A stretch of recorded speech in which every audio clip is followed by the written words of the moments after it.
Good morning and welcome to our Zoom worship service. We preface our service by acknowledging that the land on which our homes and our church were built was not uninhabited when European settlers arrived here with their ideas of conquest and ownership. For those of us who live in Moscow, Pullman, or other nearby communities, we live on the ancestral homelands of the Nimipu, called Nez Perce by the French-speaking traders, the Palouse, and the Chichumsh, called the Coeur d'Alene. If you are joining us from another place, I encourage you to discover who inhabited or moved through the place where you now live in the times before colonization and genocide. We pause and remember that we live on ground that is sacred, ground that was stolen, ground that cries out for justice and for responsible stewardship. May our remembering help us find the courage to do our part to restore wholeness to the earth and all her peoples.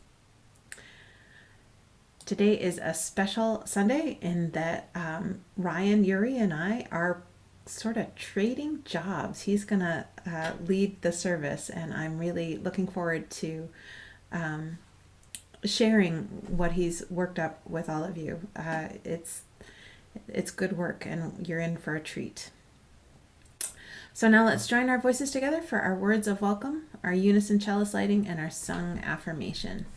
Please say these words out loud with me. Whoever you are, wherever you've come from, whatever your beliefs, whomever you love, and however bumpy your life's journey, know that you are welcome here. We're hoping everyone has a chalice or a candle to light and something to light it with. Let's go ahead and do that together. We're the Thompsons. I'm Susan. This is Paul. And this is Michael. In the light of truth and warmth of love, we gather to seek and seek to share.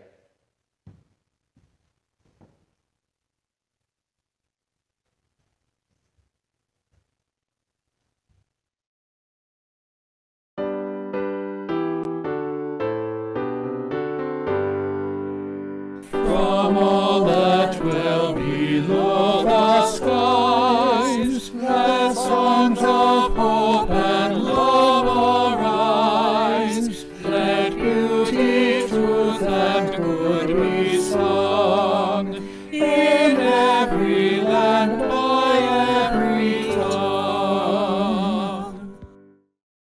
Good morning. As Elizabeth mentioned, my name is Ryan Yuri, and I'm the UUCP's Family Ministries Program Associate and a longtime member. With another election cycle behind us, now seemed like a really good time to reflect on the partisan divide in this country. Politics are, of course, contentious by nature. However, our divisions have rarely been as intense as they are right now. Outrageous accusations, petty insults, and threats of violence fill the air. Misinformation abounds, and no one is quite sure who to trust. Reasoned debate has been replaced with shouting matches, and our politicians behave like celebrities in search of scandals. Every election now feels both life and death serious, and somehow also inadequate for the challenges of the moment. Electoral politics has long been the system we use to peacefully sort out our differences. But the fragility of this system is becoming more apparent by the day. Rules, systems, the government itself are, after all, only as strong as the trust we place in them. And as fear eats away those bonds of trust, the systems by which we can peacefully coexist will continue to fragment, weaken, and give way to violent impulses. Our current political crisis is, at its root, a spiritual crisis, the embodiment of the age-old struggle between hope and fear. Until we can dispel fear, restore trust, and rally hope for a better, shared future, our society will remain in peril. I'm grateful for the opportunity to explore this arduous undertaking in such great company. But let us start by singing together.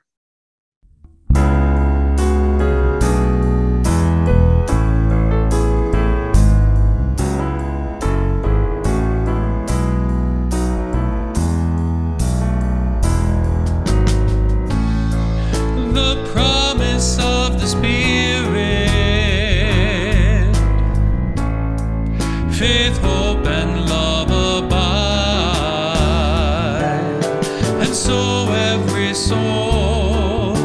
is blessed and made whole. The truth in our hearts is our guide. We are answering the call of love. Hands joined together as hearts beat as one. Emboldened by faith, we dare to proclaim we are answering the call of love. Sometimes we build a barrier to keep love tightly bound, corrupted by fear, unwilling to hear, denying the beauty we found. We are answering the call of love. Hands joined together as hearts beat as one. Emboldened by faith, we dare to proclaim we are answering the call of love. A bright new day is dawning, when love will not divide. Reflections of grace in every embrace, fulfilling the vision divine. We are answering the call of love. Hands joined together as hearts beat as one. Emboldened by faith, we dare to proclaim we are answering the call of love. We are answering the call of love.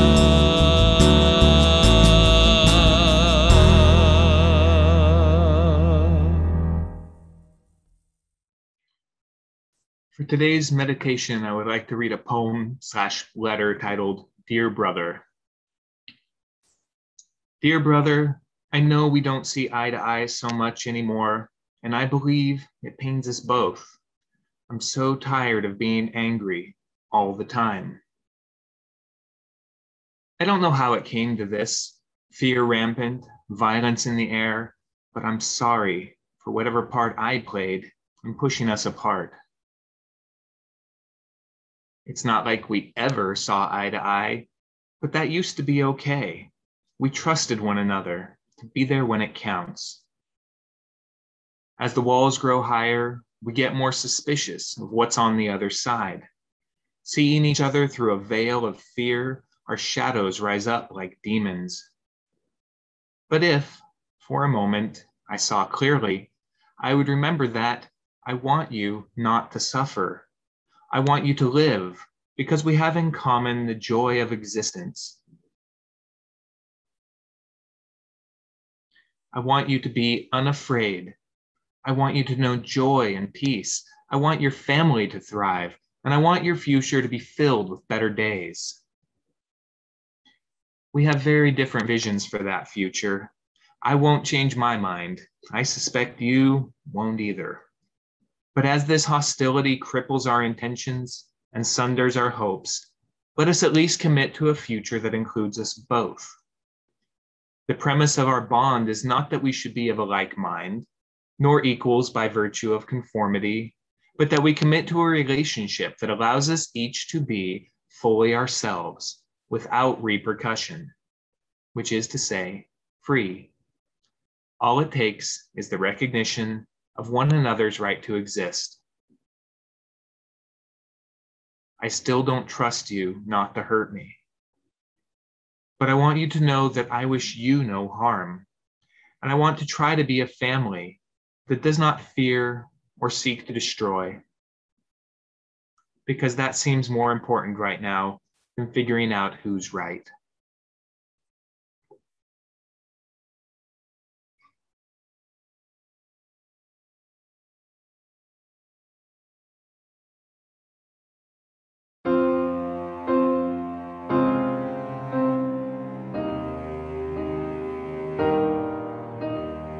In the midst of pain, I choose love. In the midst of pain, I choose love.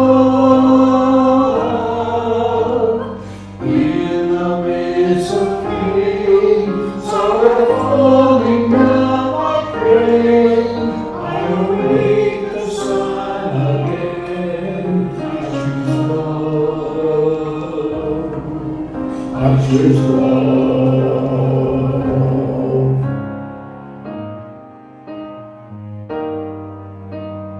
In the midst of war, I choose peace. In the midst of war, I choose peace. In the midst of war, in that anger keeping sore, I will see the good ones roar. I choose peace. I choose peace.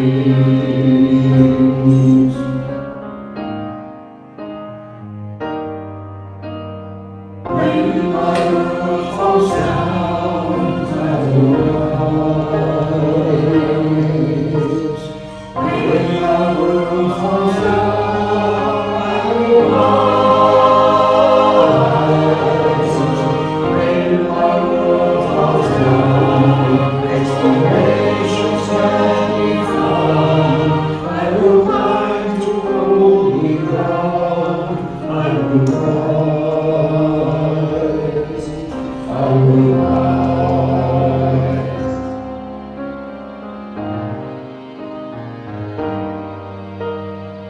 In the midst of pain, I choose love. In the midst of pain, I choose love. In the midst of pain, sorrow falling down, I pray. I await the sun again. I choose love. I choose love.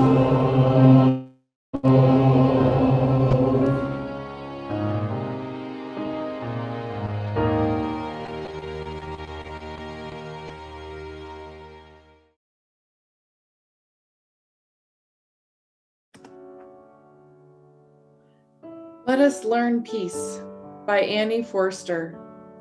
Peace is more than the absence of worry. It is the creation of safe havens for all. It is the building of security for everyone. It is the forgiveness of self as well as one who would harm you. Let us seek contentment. Let us learn peace. Peace is more than the absence of discordance. It is the intent listening to diverse points of view. It is the intentional speaking of all voices, one at a time.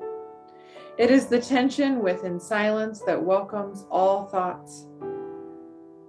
Let us seek harmony.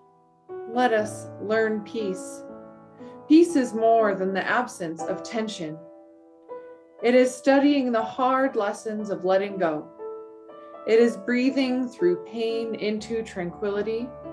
It is forming friendships out of enmity. Let us seek serenity. Let us learn peace.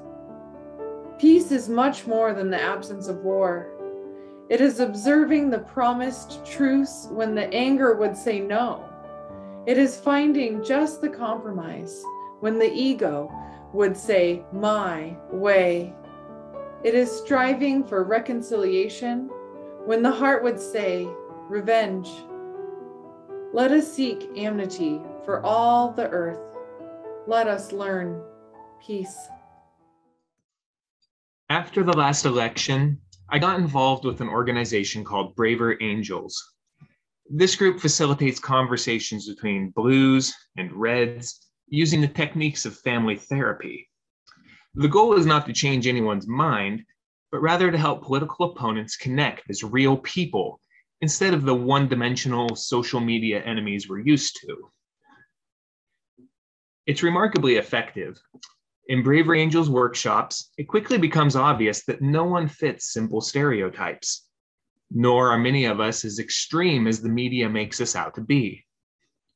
There's complexity, nuance, and depth, even within apparent monoliths.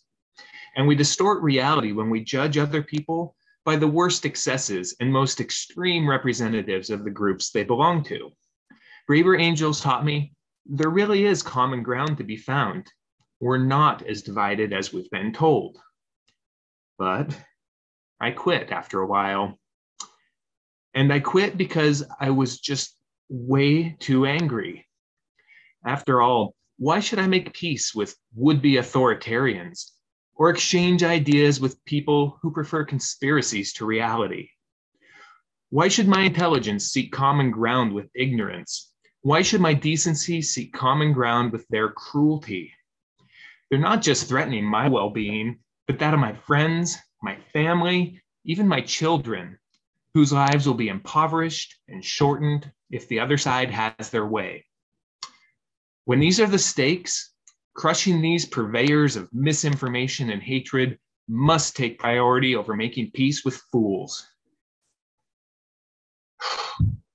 But I'm pretty sure the other side feels exactly the same way about me. See, I'm generally a gentle soul, but in recent years, my head has been filled with violent thoughts. It seems like each new day brings some new affront to truth, justice, and decency. Every day, what once was laughably absurd or petty or crass becomes simply normal. Now, we talk of being blinded by anger, but when I'm in that moment, all tingling and agitated, ready to fight, I don't feel blind. I feel focused, righteous, powerful. It feels so good to be right, to be better than, to look down on all those people trying to hurt me. And having someone to blame takes all the amorphous fear and helplessness and anxiety, turns it into something tangible, something destructible, and most importantly, something safely out there, outside of myself. In short, rage relieves existential suffering, for a time. But when I give in to hating those who threaten me, I simultaneously make myself their victim and put my fate in their hands. And it's true that we are at times the victims of other people's actions and beliefs, but hating them for it neither protects nor liberates us. Anger and violence are merely the illusion of strength where true strength is lacking. So the biggest threat to our future is not people we disagree with. It's the anger and hatred that consume us all. And the root of that hatred is fear. Fear is the very essence of the partisan divide, no matter which side you're on. So I invite you to consider our differences on the issues and the visceral enmity we feel toward one another as related but separate issues. We've all coexisted with people we disagree with pretty much since the advent of people having opinions. What's different in the past few years isn't the values or the ideas or the positions on the issues. It's the animosity and the suspicion, the vitriol and the violence. In short, we're not usually so terrified of the people we disagree with. A recent poll from the University of Virginia's Center for Politics showed that more than 75% of Biden and Trump supporters believe that Americans who strongly support the opposite party threaten the American way of life. More than 70% of both sides believe that some extreme media voices on the other side should be censored despite the First Amendment. About 45% say America would be better off if the president could take needed actions without being constrained by the Congress or the courts. That is, almost half of the people polled think we'd be better off with a dictator. And roughly half of both sides would also favor blue or red states seceding from the Union to form their own country. Isn't it heartening to see how much we have in common? I mean, we may not agree on much else, but at least we're all equally afraid. But that fear is pushing us to favor the security of captivity, to the promise and possibilities of freedom. Now, we shouldn't put too much stake in a single poll, but this is what I mean when I say our political positions and the hatred surrounding them are separate issues. When President Roosevelt famously declared, "The only thing we have to fear is fear itself," the world we're living in is what he was talking about. And there are plenty of explanations of how we got here: rapidly changing social values, the breakdown of the social fabric, rapid urbanization and the collapse of the rural way of life, incomprehensible wealth inequalities, internet algorithms that silently sort us into radicalized echo chambers, social media companies that stoke fear for profit, places where the most despicable and dangerous ideas get rewarded precisely because we can't afford to look away. Whatever the combination of causes, what we very much have in common is that we feel isolated and scared. We are anxious about the future and unsure of our place in it. And the easiest way to ease this suffering is to find a them to blame and an us to merge into, to find a tribe and go to war. If we want to avoid violence and destruction, we have to renounce this easy path of hatred. To make peace with our others, we need to heal our fear. And that healing is found on the steep, tortuous path of forgiveness. This is admittedly a very hard pill to swallow. Even from a place of privilege, it's hard to want to forgive people who disparage the things I hold sacred, who threaten my peace, who offend my sense of decency. I can't even imagine how impossible forgiveness might seem for those who have most directly suffered the brunt of recent years' cruel, hyperbolic politics. I'm very fortunate to experience most of my politics through a computer screen. For other people, recent politics have taken the form of never seeing their children again. So how do we honor the experiences of marginalized communities who have suffered injustice without vilifying the people who perpetrated those injustices? I don't have a perfect answer. In my more enlightened moments, I recognize even unrepentant villains as the victims of their own greed, hatred, and ignorance. And I realize that had I lived a very different life, I might find myself standing in their shoes. I try to reject malignant beliefs and ideals while seeking compassion for the people who hold them. Ultimately, though, we don't forgive the people who hurt us because they deserve it. We do it to liberate ourselves. For the more we hate an other, the more that other controls our fate. So, while acknowledging that forgiveness is not always possible, I still believe it to be the trauma and release the poison of anger. Despite what I said earlier, the best way I can secure a more free, peaceful, and prosperous future for my children really is precisely by making peace with fools, and to start by forgiving them and maybe stop calling them fools. Only a future that includes all of us, a future grounded in compassion and justice, is a future worth fighting for. Now, I want to clarify that forgiveness doesn't mean compromising or relinquishing our values.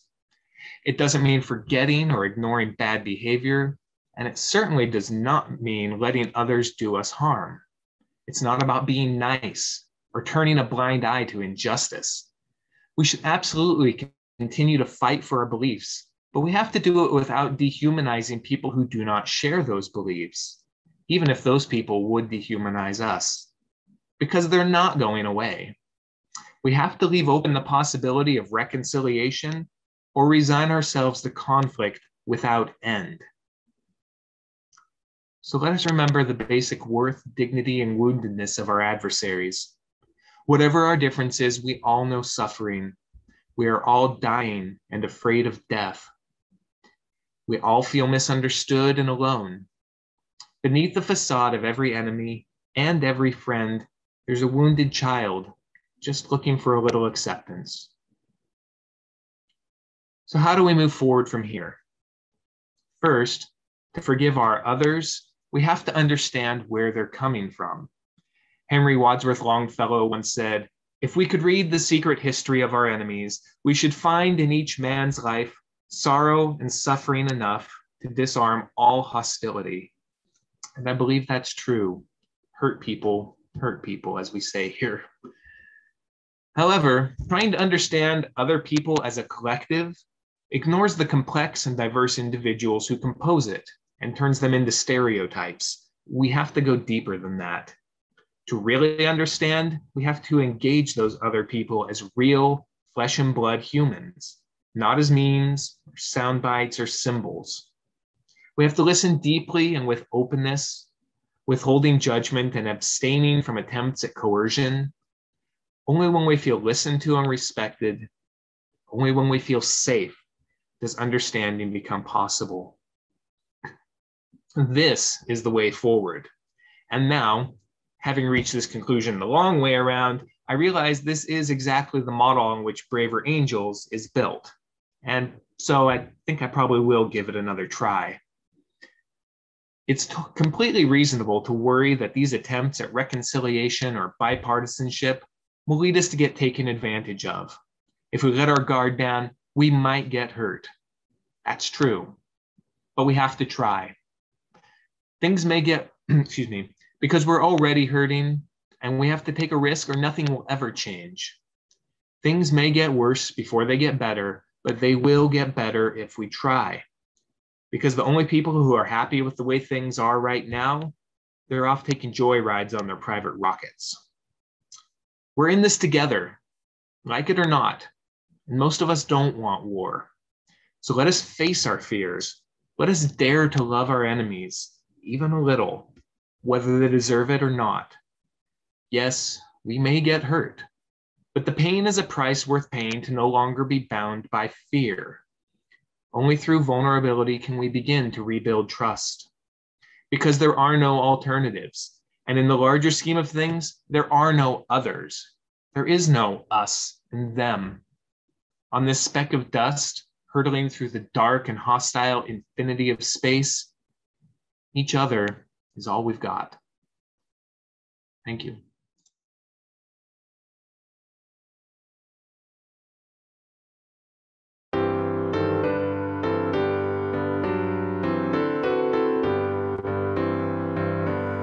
Love will guide us, peace has tried us, hope inside us will lead the way on the road from greed to giving. Love will guide us through the hard night. If you cannot sing like angels, if you cannot speak before thousands, you can give from deep within you. You can change the world with your love. Love will guide us, peace has tried us, hope inside us will lead the way on the road from greed to giving. Love will guide us through the hard night.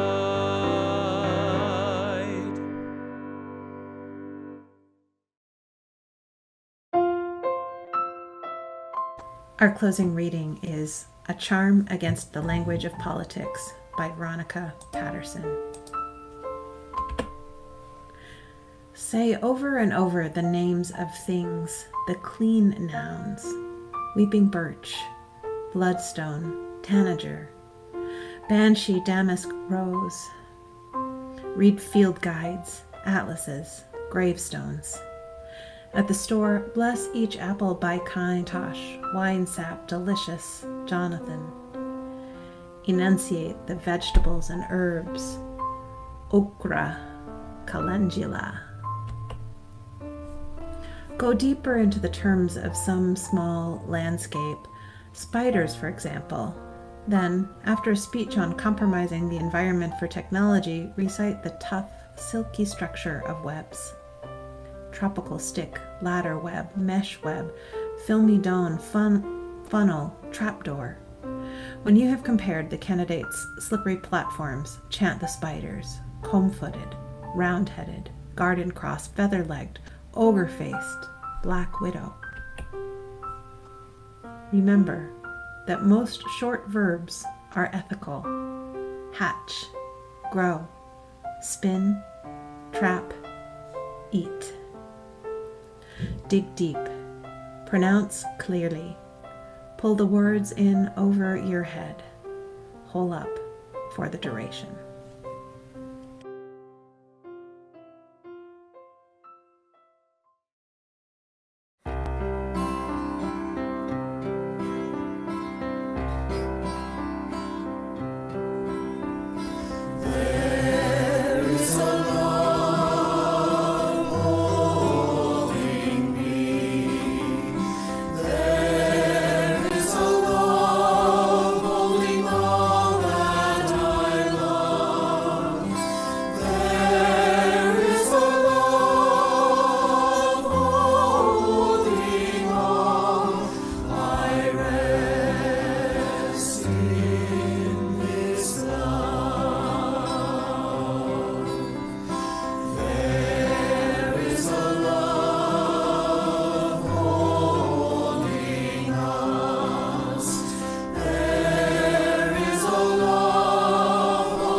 Please say with me now the words to embody the flame. We extinguish this chalice that it might glow gently in our hearts. May it light our paths as we leave this place. May it guide our way until we are together again. I want to thank Ryan for this morning's reflections. Welcome to the pulpit. Well done, home run. And I want to wish all of you a week free of fear, a week where you can open your hearts and your minds to the people you are with, to the beauty that surrounds us. I wish you peace and trust and faith and love.